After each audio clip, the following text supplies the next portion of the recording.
You don't have to have this victim mentality. You don't have to go around telling everybody your sad story of what happened to you and why you're this way. You can go and rewrite the story. You can grab the pen back from the hands of the abusers, of the bullies, of those that created limiting beliefs, and you could rewrite the story yourself.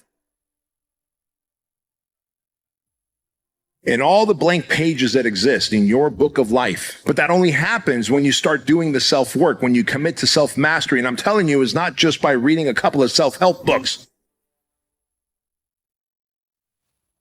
Figuring out who you are at your core, at your essence, what makes you tick. And only then will you be able to set higher standards of expectations for yourself. Only then will you begin to reach the milestone of impact, income, influence, inspiration. God, it's such a cool thing to be able to break through the seals of all your limiting beliefs in life. There's going to be things that go on that are out of your control. The worst thing you can do is let something that's out of your control control you. Get control of yourself. Get control of your emotions. Don't get angry. Don't get frustrated. Instead, stay calm and figure out how to move forward.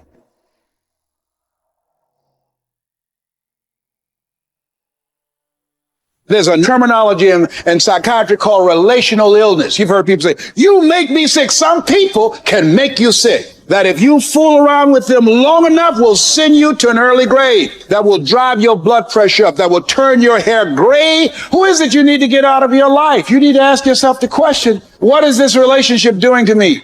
Might be your spouse.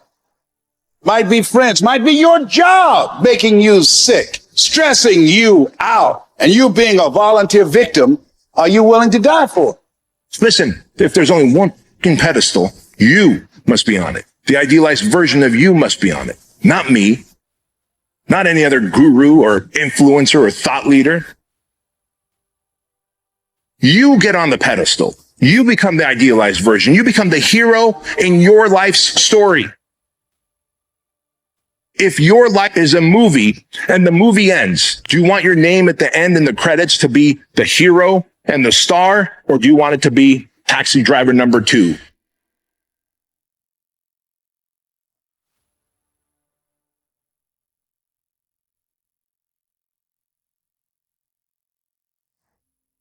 We start to trap ourselves within our own mind.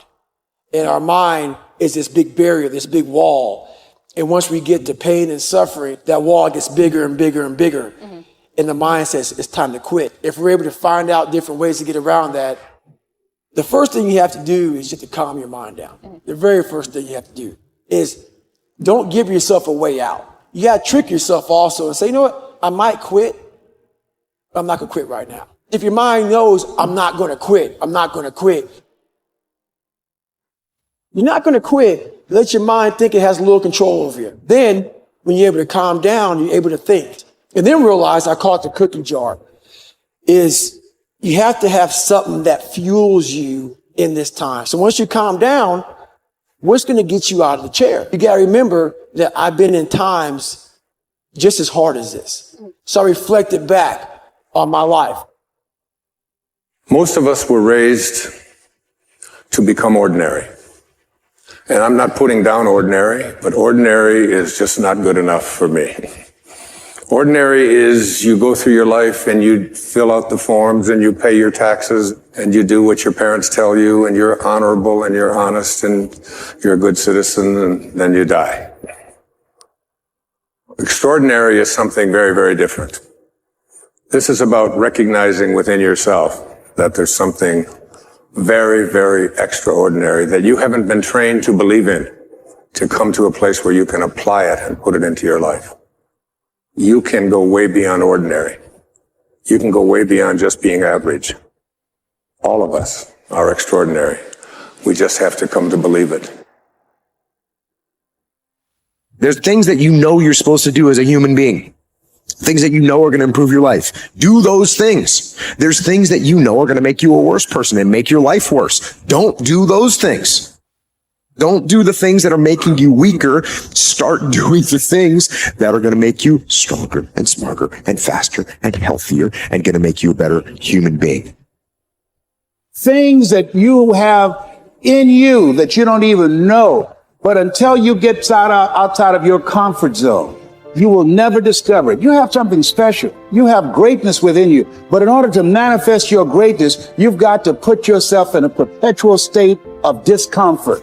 Yes, you've got to challenge yourself. You got to raise the bar on yourself. You've got to get busy. You've got to work your plan. It's time for me to do me, to pursue my dream, to work my plan, to implement the things that I want for myself and for my family and for my kids. And what is your legacy? What do you want to do for yourself? Most people quit and never finish what they started is because they continually stack L's instead of W's. You probably do things to set yourself up to fail in life. You set your alarm clock to wake up at a certain time, and then you hit that snooze button. What did you do? You stacked the L. If you think that you're meant for big goals and big dreams, change lots of lives and impact and inspire people, well, you probably need a lot of confidence. If you're always stacking losses, hitting the snooze button, saying you're going to go work out and you don't, saying you're going to eat clean and you don't, saying you're going to read a few pages out of a book and you don't, and all those things seem small and trivial until they add up over days, weeks, months, and years. And you have hardened your subconscious into knowing that you are an imposter, that you are not a promise keeper. And therefore, your reputation with yourself erodes. Your reputation with yourself, as it turns out, is your confidence. You will hold sturdy against anything that's thrown at you based on that firm inner conviction that you will not falter, you will not flounder, you will not fail.